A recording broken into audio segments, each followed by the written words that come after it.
ìjọ Celestial mímọ́, ìdàpọ̀ àwọn ènìyàn mímọ́, ìdáríjì ẹ̀ṣẹ̀, àjíǹde ara ní ìsàòkú àti ìyè tí kò ní pẹ̀kun.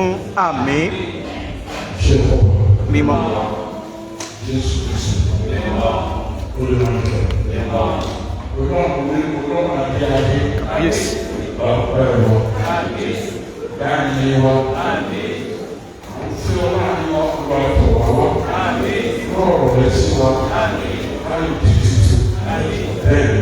Kábíyèsí.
Veuillez vous asseoir s'il vous plaît. Nous nous saluons, chers frères et sœurs en Christ.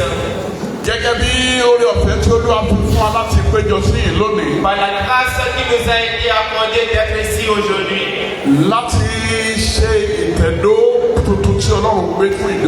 Afin de pouvoir passer à l'inauguration d'un nouveau temple de Dieu. Au nom de notre cher pasteur mondial, Le révérend pasteur IMF Oshofa, que Dieu nous a donné comme le numéro 1 sur le plan mondial. Je suis ici aujourd'hui et je vous salue à travers la grâce qu'il m'a donnée. Amen. Que cette grâce bonheur soit éternelle au nom de Jésus. L'Éternel a appelé cette église une place de miracle. ó bá dẹ̀ tẹ̀dó ìkànsí ìtẹ́mi àti yín lórí ọ̀fẹ́ láti wà ń bẹ̀ lónìí. Et si Dieu décide de résider quelque part, et toi et moi nous sommes là aujourd'hui. Mo gbàdúrà pé ìyanu Ọlọ́run yóò bá yín lọ sílé yín. Ami Jésus, je prie que le miracle de l'Éternel nous accompagne au nom de Jésus-Christ. Ìṣòro tó bá ẹ débi lónìí. Quelles que soient les tribulations que tu Mo dúró lórí àpáta ayérayé. je suis resté sur la pierre de Mi ò l'Éternel. gbẹ́kẹ̀lé agbára òkùnkùn. Je ne crois pas aux ténèbres. Jésù ni aláfẹ̀yìntì. Mais Jésus est mon Ni mo sauveur. pa láṣẹ wípé Et je l'ordonne. ìṣòro náà bó ti kú lágbára tó Que soit le problème que tu traverses, kò ju agbára Ọlọ́run lọ. ça ne dépasse pas la puissance de Ìṣòro náà yóò fi ọ́ sílẹ̀ Que pátápátá. cette tribulation t'abandonne au nom Lórúkọ de Jésus. Jésù wá wọnú ìtura ńlá. Connais la paix. Ayọ̀ Ọlọ́run yóò jẹ́ ìpín rẹ̀. La joie éternelle. Dìde sórí ẹsẹ̀ kó kí aleluya ńlá kan fún Ọlọ́run. Alléluia. Ẹ káàbọ̀. Bonne arrivée. A ò lè ṣe kí a máa sọ̀rọ̀ Ọlọ́run. On peut ne pas prêcher la bonne nouvelle. Gẹ́gẹ́ bí ọ̀rọ̀ tí Olúwa fi ránṣẹ́ sí wa lónìí. Tel que le message qui nous a été envoyé. Nínú ẹ̀kọ́ tí wọ́n kà sí wa létí. Dans la lecture qui nous a été lue. Ìwé Króníkà kejì. Deuxième chronique. Orí kẹfà. Chapitre 6. Ẹsẹ̀ kẹrìnlá ni mo fẹ́ mú. Verset 14. Ó sì wí pé Ọlọ́run Ísírẹ́lì kò sọ́nà tó dàbí rẹ̀ Tó. ní ọ̀run àti ilé ayé. Hallelujah. Deuxième chronique 6, 14. Ta ló dàbí rẹ̀ Olúwa? Ta ló dàbí rẹ̀? Nínú gbogbo àgbáyé kò sọ dàbí rẹ̀.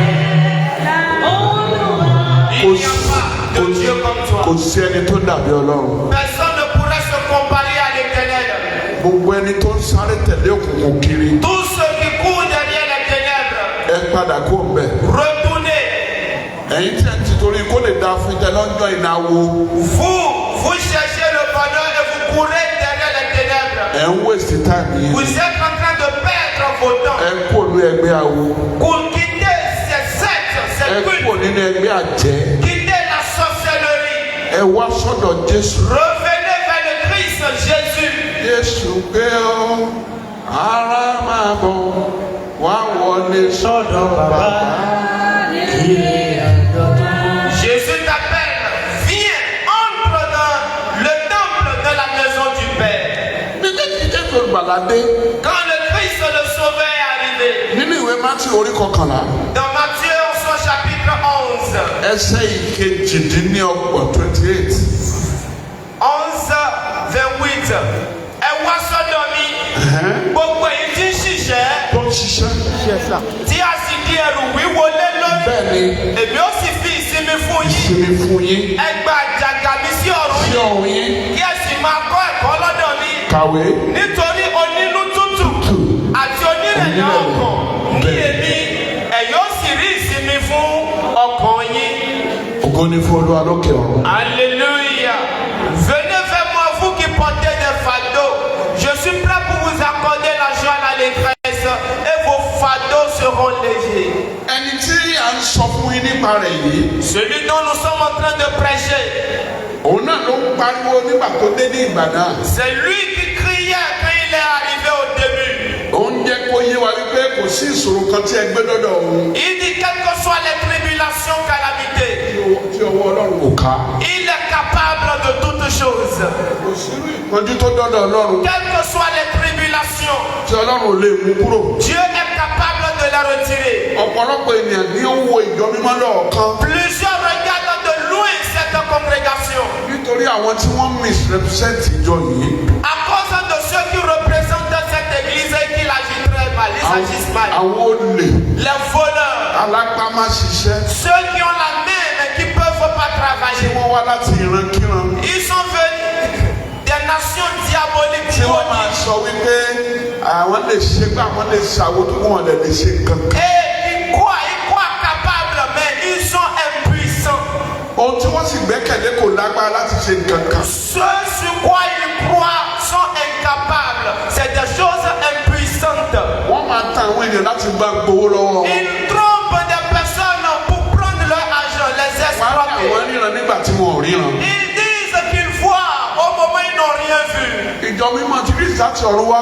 Cette église venant des cieux, ìjọ òtítọ́ ni. c'est l'église de la vérité de la èmi tí mo justice. bá yín sọ̀rọ̀. Moi qui parle, ọmọ pásítọ̀ CAC ni mí. je suis fils d'un pasteur CAC. kí n tó lè fi CAC sílẹ̀. Avant d'abandonner cette congrégation láti lọ darapọ̀ mọ́ ìjọ mìíràn. et venir de cette congrégation, tó bá mọ CAC dáadáa. si tu reconnais bien cette kì í congrégation, ṣe ìjọ tá a lè fọwọ́rọ́ ti sẹ́yìn c'est rárá. pas une église qu'on peut pousser derrière. gbogbo ibi tí mo bá lọ ni mo ti máa ń sọ.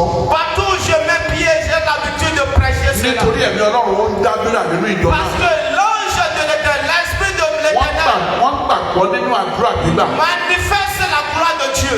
àdúrà Ọlọ́run ó dẹ̀ ń ṣe ìyanu láyé o. Et Dieu exauce toujours la prière. bẹ́ẹ̀ gẹ́gẹ́ ní ìjọ mọ́ ti Kristi láti ọ̀run wá. Exactement, l'église du christianisme céleste. ẹ lójú pé kò sí ìṣòro tó o bá débẹ̀. Et j'ai la foi, je te dis, quelle que soit ọwọ́ ta Ọlọ́run tribulation, ká. Dieu est capable. hallelujah. Alléluia. ohun tí ó mú mi tẹnu mọ́ bẹ́ẹ̀ ni wípé. La raison pour laquelle j'appuie mes paroles sur ces ọ̀pọ̀lọpọ̀ choses. nínú àwọn ènìyàn lónìí. Aujourd'hui, tu fais partie des personnes. ìyanu là ń wá kiri. Nous sommes en train de rechercher le miracle. Ọlọ́run ló dẹ̀ ní ìyanu náà. Et c'est Dieu qui détient le miracle. òun ló ní àṣẹ ìyanu náà. Il a l'autorité des miracles. bẹ́ẹ̀ tí wá lónìí yìí. Tel que vous êtes venus bí mo aujourd'hui, ti gbàdúrà fún ilé et ẹ̀kọ́. tel que je prie pour toi une ẹ seule fois, mú ìyanu lọ sí tu ilé vas yìí. rentrer avec la gloire miracle de Dieu. gbogbo àwọn ọ̀tá tó ń lé yín. Quels que soient les ennemis qui sont derrière toi, èyí kọ́ ni wọ́n ń lé o. c'est pas toi ils sont en train de Ọlọ́run ni wọ́n poursuivre. ń lé o. C'est Dieu ils sont en train de poursuivre. wọn ò sì lè lágbára lórí Et Ọlọ́run. ils n'auront pas la puissance sur lórí Dieu. pé Psalm 24 sọ fún wa wípé. Parce que le Somme 24 nous a tí dit, Olúwa ní ilẹ̀ àti à ẹ̀kọ́. l'Éternel appartient les cieux et la ayé terre. àti gbogbo tó Et tẹ̀lé tous sínú. ceux qui y résident. òun ló fi ìdí ayé sọlẹ̀ sórí òkè. Et il garde ó ce sì gbé monde kalẹ̀ sórí àwọn ìsàn. sur les eaux. òun ni Dáfídì ń gbàdúrà sí. Envers lui, David a prié. nígbà tí àwọn ọ̀tá yí ká. Quand les ennemis l'environnaient, nínú ìwé Sáàmù orí 3.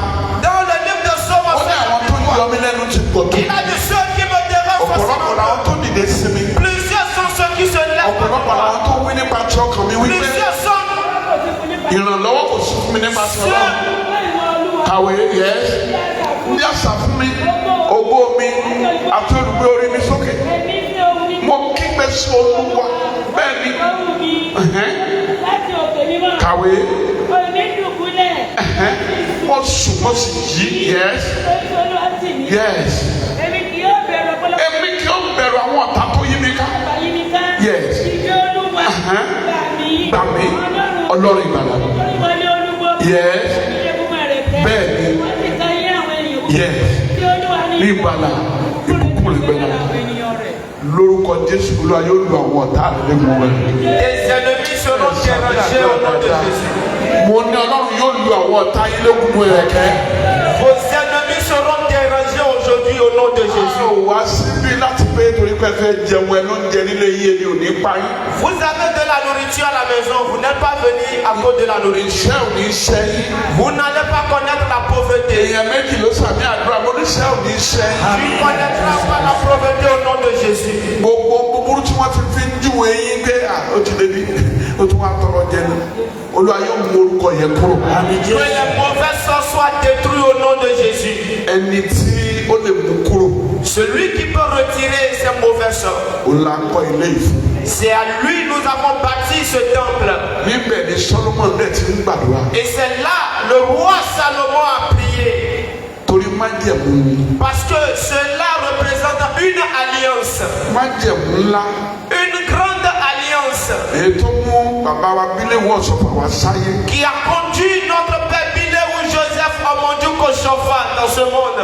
òun náà ti wà ní ìjọ kan ní Methodist. Il était aussi dans une congrégation à níbẹ̀ Montréal. lọ́lọ́run ti pè jáde. Et c'est là que Dieu l'a appelé, l'a fait venir. kápẹ́ntà ló ń ṣe. C'était un ó lọ menuisier. ra igi nínú igbó ni. Il était allé payer des bois de ẹni la Ọlọ́run brousse. gbà mí. Et l'Esprit de Dieu est descendu sur ó lui. sì rántí gbogbo àgbáyé. Et il a missionné partout dans le monde mi entier. ò mọ̀ nípa ti Mẹ́kà o. Je ne connais pas la Mecque. ṣùgbọ́n kò sí orílẹ̀-èdè ayé tí ìṣẹ̀lẹ̀ tí ò ti sí.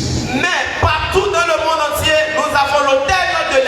chrysalide torí céleste. ọlọ́run òtítọ́ ló operate inú ẹ̀. Parce que c'est le Dieu de la vérité qui opère dans cette église. ògo ni fún olúwa lókè. Gloire soit rendue en ton nom plus haut des ẹ cieux. jẹ́ ká wo ìwé Ẹ́sọ́dù orí kẹjọ Regardons le livre d'Exode en son chapitre 8. ẹsẹ̀ kẹwàá.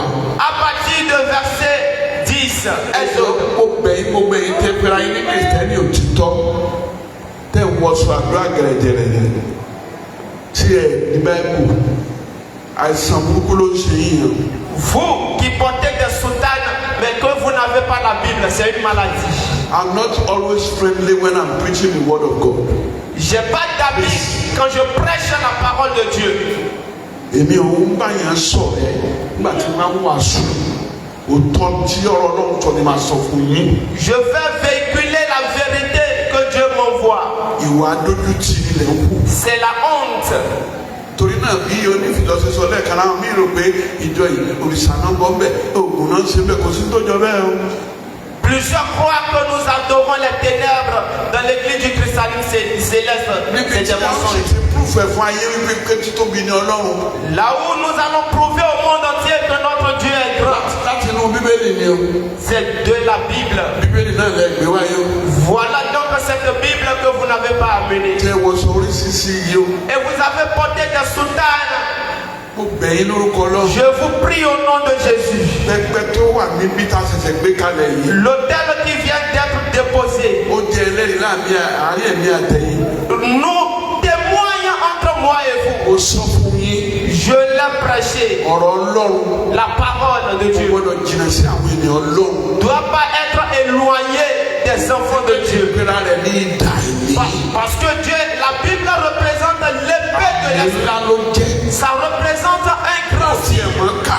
Même si tu ne sais pas bá lire, gbé dání. quand tu gardes, gbogbo agbára òkùnkùn tó bá ń lẹ̀ wọ́n máa tẹrí ba. les esprits maléfiques, diaboliques vont toujours se prosterner. ṣùgbọ́n ẹ̀ ń bọ̀ lónìí báyìí. Mais vous êtes venus aujourd'hui, aṣọ títí lọ́rọ́ lẹ kó mọ́ra. vous avez porté ce que le tailleur a cousu, torí onírúurú appellation tá a fi ń gbéra wa. ainsi que d'autres choses. Mother Celestia. Mère de l'église, Father Celestia. père de l'église, Prophetess. prophète. a kàn fi yẹn pọ́n ẹni lásán ni o. Ça, c'est juste láì des sí noms. ọ̀rọ̀ Ọlọ́run. Sans la parole de Dieu, kò sí ẹ̀mí Ọlọ́run lọ́dọ̀ ẹ̀. il n'y a pas l'esprit de Dieu avec toi. fọlọ́ wa yẹn. Tu es nul, vide. lórúkọ Jésù ní pòfò. Au nom de Jésus-Christ, tu ne seras pas vide. ó sì wí pé bí ọ̀la ó sì wí pé lórí bí ọ̀rọ̀ mi. yes torí pé ọ̀rọ̀ tí Olúwa bá sọ gbọ́dọ̀ rí bẹ́ẹ̀. Parce que ce que l'Éternel dit doit se manifester, doit se réaliser. bá mi lọ sí chapter 15 of Exodus chapter 15 verse 11 kí ló wí. 15, 11. yes. Ta ni ó dàbí ìwọ? dàbí ìwọ. Olúwa. nínú alágbára láyé. ẹlẹ́rù ni tó ṣe èèyàn. Qui est comme toi, Seigneur, parmi les puissants dans le monde entier. Toi, qu'on doit glorifier de génération en kò génération. sẹ́ni tó dàbí Ọlọ́run. Personne n'est comparé à l'Éternel, incomparable. ẹ bá mi sí ẹnu ọ̀nà fáwọn tó wà ń ta. Que ceux qui sont dehors, àyè wà nílé tó ní ìjókòó sí. ta ló dàbí Ọlọ́run wa. qui est comme notre Dieu. ta ló dàbí akọrin. ta ló dàbí Ọlọ́run mi. kò sí o. Ta ló dàbí Ọlọ́run mi? Ọlọ́run mi. Ta ló dàbí Ọlọ́run mi? Jọ mímọ́ tó dàbí ó dá bèbí rẹ̀. ta ló dàbí Ọlọ́run. kò sí o. Ọlọ́run mi. ta ló dàbí Ọlọ́run mi. jọ mímọ́ tó dàbí. kò sẹ́ni tó dàbí Ọlọ́run. Personne ne pourra se comparer à notre Dieu. wíwá tí a wá bí lónìí. Dès que nous sommes venus aujourd'hui, èmi bìlí pé àwa gbọ́ titun ni. moi, j'ai la foi que c'est pour entendre des choses nouvelles tí a ò tí ì mọ̀ rí. que nous n'avions jamais connues, ká lè túbọ̀ mọ Ọlọ́run sí. afin de pouvoir connaître de plus en plus l'Éternel, túbọ̀ súnmọ́ Ọlọ́run. afin de plus se rapprocher de Dieu. Tó jẹ́ pé tí ó bá gbóhùn wa. Quand il va entendre notre voix, yóò dá mọ̀ pé tiẹ̀ la wá. il va reconnaître la voix de celui qui l'appelle. Iṣẹ́ pé yẹn ní orúkọ Christian là ń sọ. C'est pas qu'on nous appelle à travers le nom du Christ. Orúkọ tó bá wọn ẹ ló lè jẹ. On peut t'appeler à travers plusieurs noms. Bó jẹ́ Ezekiel. On peut t'appeler Ézéchiel. Tó bá jẹ́ tọ́lọ́run. Si tu appartiens à Dieu. Mo máa pè á lẹ́ lọ́wọ́. Si tu l'appelles, il va répondre. Bá jẹ́ Ṣàngó Jìmí. Mais Shango Dimi. Tó bá jẹ́ tọ́lọ́run. Si tu as appelé par le nom de Dieu, il va te répondre. Ṣùgbọ́n. Mais tí o bá ń sọ pé bẹ́ẹ̀ ṣé wọ́n mi mo ti born again. si tu dis que je suis devenu un nouveau-né. mo ti born before. Je suis un nouveau-né. ẹ má jẹ́ kẹ́nikẹ́ni tàn yín. Faudrait pas que quelqu'un te trompe. èèyàn ò lè tàn ẹ́ bó bá tàn èèyàn kan bá tàn ẹ́ ara ẹ̀ ló tàn. Que personne ne vous trompe. mo fẹ́ kó olúkúkú mọ̀ dájú pé. Je veux que chacun reconnaisse aujourd'hui. bí a bá mọ Ọlọ́run. Si on reconnaît Dieu. ilé ayé wa yóò dára jù báyìí. Nous allons connaître une vie de paix, de bonheur.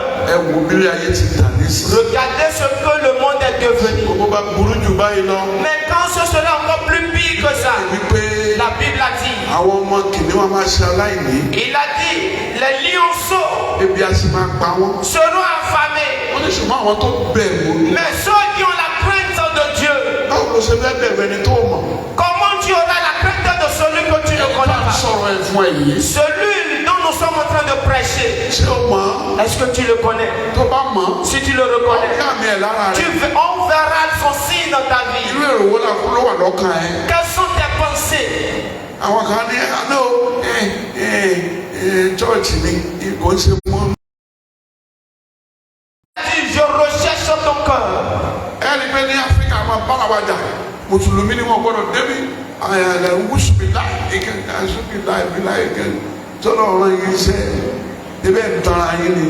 Il y a plusieurs qui se trompent à travers les cultes, les religions. nítorí ẹni tó bá fẹ́ ṣe tọ́lọ́run. Si tu es prêt pour faire la volonté de Dieu, pé yóò fẹ́ràn ọmọ nìkejì ẹ̀. la Bible dit qu'il va aimer son prochain comme lui-même. nínú ìwé Romans orí kejìlá. Dans le livre de Romains en son chapitre 12. bí a bá kà láti ẹsẹ̀ ìkarùn-ún gbòdù ẹwọ ẹsẹ̀ kẹsàn-án àti kẹwàá kí ló wí. Kí ìfẹ́ kí ó wà ní àìṣẹ̀tọ́. ìfẹ́ kó wà láìṣẹ̀. Ẹ máa ta kété sí ohun tí ń ṣe búburú. ọkọ bá jẹ́ búburú ẹ ta kété. Ẹ fara mọ́ ohun tí ń ṣe rere. ọkọ bá jẹ́ rere ní kẹ́ máa sọ fara mọ́. Ní ti ìfẹ́ ara, ẹ máa fi ìyọ́nú fẹ́ràn ara yín. Ní ti ọlá, ẹ máa fi ẹnìkejì yín ṣáájú. Ní ti iṣẹ́ ṣíṣe, ẹ má ṣe ṣe ọ̀lẹ. Ẹ máa ní ìgbóná ọkàn. Ẹ máa sin Olúwa. ẹ sin Ọlọ́run. Hallelujah. Hallelujah. Hallelujah. Hallelujah. Ìfẹ́ ni Ọlọ́run fẹ́. Fréquente. Church tó lọ kí ni wọ́n propagate bẹ́ẹ̀ kí ni wọ́n sọ nípa ẹ̀ níbẹ̀. Dans ta paroisse, qu'est-ce que le berger prêche? Qu'est-ce que les dévanciers? Kì í ṣe fún ìjọ la pè é fún. On t'a pas appelé uniquement pour la danse, ton Dieu. Kí ló fẹ́ látọ̀dọ̀ ẹ̀? Qu'est-ce qu'il demande de toi? Qu'est-ce qu'il veut de toi? Ó jẹ́ ká mọ̀ wípé tá a máa ń ṣiṣẹ́ ní kejì wa. Il nous fait savoir ce que nous faisons à nos prochains. Kì í ṣe ní kejì wa là ń ṣe. C'est pas à nos prochains, nous sommes en train de le faire. Envers ton prochain. Tu penses des choses qui tournent les ténèbres. Reviens vers les ténèbres. Lórúkọ Jésù, àánú Ọlọ́run yóò wà wá rí. Amen. Jésù Christ. Níparí ọ̀rọ̀ mi. Enfin. Jẹ́ ká wo ní Deutéronome. Allons-y dans le livre de Deutéronome. Orí keje. En son chapitre 7. Ẹsẹ̀ kẹsàn-án. Verset 9. Kí ló wí? Deutéronome 7. 7:9. Nítorí náà kí ìwọ kí ó mọ̀ pé Olúwa Ọlọ́run rẹ òun ni Ọlọ́run olóòótọ́ ni Ọlọ́run tí ń pa májẹ̀mú mọ́ àti àánú fún àwọn tí ó fẹ́ tí wọ́n sì pa òfin rẹ̀ mọ́ dé ẹgbẹ̀rún ìran. Hallelujah. Hallelujah. Hallelujah. Hallelujah. Hallelujah. Ẹ ó mú èrè lọ sílé yìí lónìí. Tu vas rentrer avec le bonheur, la grâce. Gẹ́gẹ́ bí onífìlọ̀ ti sọ lẹ́ẹ̀kan. Tel que celui qui a fait l'annonce l'a Ó dit. ti sọ ìgbà táwọn apàdé níyì. Il a annoncé le moment où nous allons nous rencontrer. Anytime kẹ́nikẹ́ni bá ní ìṣòro. Quel que soit ce que tu traverses. Ìránṣẹ́ Ọlọ́run á wà ń bí. Il y a des serviteurs de Dieu ici. Ọlọ́run ló dé ẹ̀ ń bí. Dieu t'attend ici. Láti mú ìṣòro kó nu ayé rẹ̀. Afin de lever le problème de ta vie. Nínú Deutéronome yẹn náà ni ó ń sọ ní orí 6. Dans le livre de Deutéronome, son chapitre 6, Kí lè ṣe kẹrin wí? verset 4. Bon, Israël. Gbọ́ kàwé. Israël. Israẹli. Olúwa Ọlọ́run wa. Ọlọ́run wa. Olúwa kan ni. Ẹnìkan ṣoṣo lọ́lọ́run wa. Kí ìwọ kí o fi gbogbo àyà rẹ. Gbogbo àyà rẹ. Àti gbogbo ọkàn rẹ. Àti gbogbo agbára rẹ. Fẹ́ Olúwa Ọlọ́run rẹ. Sọbẹ tí wàá bí lónìí ló fẹ́ mọ̀ bóyá mùsùlùmí ni ọ́. Je ne veux pas savoir si tu es musulman Àbí Christian ni ẹ́. ou bien chrétien. Torí mùsùlùmí claim pé Ọlọ́run làwọn ń sìn. Parce que les musulmans disent qu'ils adorent Dieu. Àwọn Christian náà àwọn claim pé Ọlọ́run làwọn ń sìn. Chrétiens aussi, nous adorons Dieu. Ìwọ gan tí wọ́n wá wí tó ń gbọ́ mi yìí. Et toi aussi, Èmi tí mò ń sọ yìí. moi qui prêche, Ṣé Ọlọ́run ni mò ń sìn? est-ce que c'est Dieu j'adore? Ṣé Ọlọ́run nìkan ni mo dìrọ̀ mọ́? Est-ce que je garde la croix de Dieu Ẹ uniquement? fi ọ̀nà ìsìnà sílẹ̀. Quittons le chemin de l'adultère. Ẹ wọ Ọlọ́run ni. Recherchons l'Éternel. Lórúkọ Jésù. Au nom de Jésus, Ìyanu Ọlọ́run yóò wà wá. on verra les miracles de Ẹ Dieu. sàmì àdúrà. Amen. Jésus-Christ. Bá mi wo ìwé Psalm. Dans le livre de Psaume, Orí kejìdínlógójì 38. Psaume en son chapitre Ẹ 38. jẹ́ ká wò láti 21 to 22 kí ló wí. Olúwa, má ṣe kọ̀ mí sílẹ̀. Ẹ sọ bẹ́ẹ̀. Olúwa Má ṣe kọ̀ mí sílẹ̀. Ọlọ́run mi, má ṣe jìnnà sí mi. Ọlọ́run mi má ṣe jìnnà sí mi. Yára láti ràn mí lọ́wọ́. Yára láti ràn mí lọ́wọ́. Olúwa, ìgbàlà mi. Olúwa Ẹ jẹ́ ká dìde sórí ìdúró. Lève-nous sous nos pieds. Bí ohun tí a kà sí wa létí yìí. Vu ce qui vient, Gbàdúrà fún ara rẹ bẹ́ẹ̀. prie. Olúwa má ṣe kọ̀ mí sílẹ̀. Má ṣe jìnnà kúrò lọ́dọ̀ mi. Ìyẹn tó ń mú ní Nàìjíríà lọ́wọ́lọ́wọ́. Má jẹ́ ó dọ́dọ̀ mi. Bó bá dọ́dọ̀ mi bá mi mú kúrò. Pèsè fún àìní mi. Ṣíjú àánú rẹ wò mí. Má jẹ́ kí n di atọrọ jẹ. Seigneur, souviens-toi de moi. Torí o kàmí yẹ nínú àánú rẹ. Combat la famine. Ìṣòro tó bá wa débi lónìí. Ìbá jẹ́ àìsàn. Ìbá jẹ́ àìríṣẹ́ sí. Quelle que soit la maladie, Ìbá jẹ́ àìríṣẹ́. les problèmes, les soucis, la famine, Àìrílégbé. ceux qui n'ont pas de demeure, Ọlọ́run Dieu, mú kúrò. enlève ces mauvais sorts de ma vie. Rán ìrànlọ́wọ́ sí. Envoie-moi l'aide venant des cieux, Seigneur. Ilé àkóbá. Envoie-moi ta miséricorde. Fàánù rẹ wá mi. Recherche-moi par ton secours, par ta miséricorde. Fọ̀rọ̀ mi ṣe yá. Fọ̀rọ̀ mi ṣe yá. Fasse des merveilles de ma vie. Manifeste ta grâce dans ma vie. Seigneur, aie pitié de moi. Aie pitié de moi. Ó kù ìṣẹ́jú mẹ́ta. Ça reste 3 minutes. Ìṣòro ayé rẹ yóò kúrò pátápátá. Tu ne verras plus de problème. Ó rọ́kọ ní. Tu n'as pas trouvé de Ọlọ́run á mari. pèsè ọkọ tẹ̀ fún. C'est Dieu qui donne un bon Á mari. pèsè aya tẹ̀ fún. Une bonne femme. Ọwọ́ ojú olú ọ̀rọ̀ ọmọ bí. Oh, tu es stérile. Ọwọ́ Ọlọ́run yóò kàn ọ́ ní Que ọ̀sẹ̀. la main puissante de Dieu te touche. Àṣẹ Ọlọ́run yóò sí ọ nínú. Que l'autorité de Dieu Wàá ouvre. lóyún wàá sì bímọ. Et tu vas connaître la Tó wà fún fertilité. padà wá sí ìjọ ìlú. Et quand tu vas revenir, Wàá wá ní Ọlọ́run lọ́dún. tu vas glorifier. Ó iṣẹ́ sí. Écoute, tu vas Ọmọ comprendre. rẹ ti lọ́wọ́lọ́wọ́. Et Dieu est descendu de ta vie. Òun wá sẹ́. Tu cherches un boulot. Lórúkọ Jésù. Au nom de Jésus, Wàhálà àdúgbò. tu verras la miséricorde. Ṣòwò. Et tu verras commerçant. Ọlọ́run yóò kúrò wò. Tu verras la bénédiction de Dieu. Yóò tàgbà. Et tu vas Ọ̀run yóò mú àjà àgbà náà kó nínú ọjà rẹ̀. Dieu va enlever la lecture de ta vie. Ìtura ti láti wọ̀. Et tu feras, tu auras la paix. La paix. La paix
Jésù Kristi.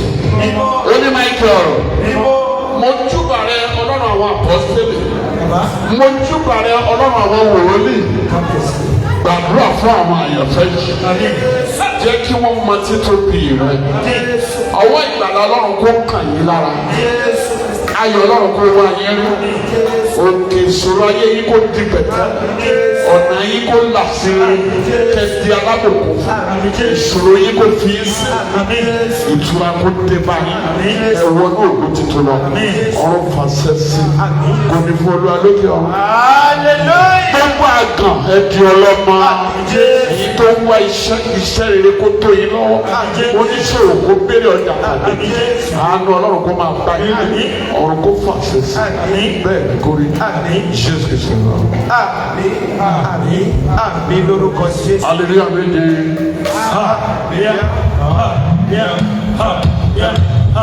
Yeah.